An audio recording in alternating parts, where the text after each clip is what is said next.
పుష్ప 2కొచ్చిన వసూళ్లు చూశాక 1000 కోట్లు వసూలు చేయడం ఇంత ఈజీనా అనిపిస్తుంది. ఈ చిత్రం కేవలం 6 రోజుల్లోనే 1000 కోట్లు వసూలు చేసింది.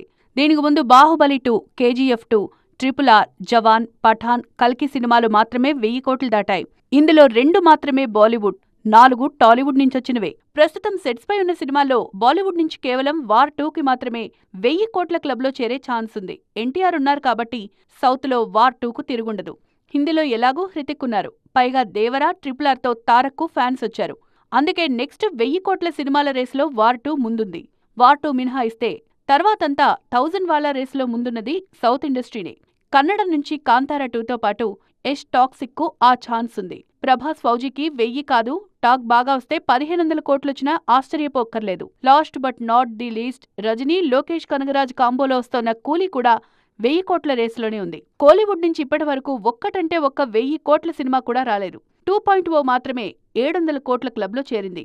తెలుగు, హిందీలోనూ మ్యాజిక్ చేస్తేనే కూలీ అయినా 1000 కోట్లు వసూలు చేసేది. ఇక ప్రభాస్ రాజాసాబ్ను ఈ రేసులోంచి తీసేయలేం.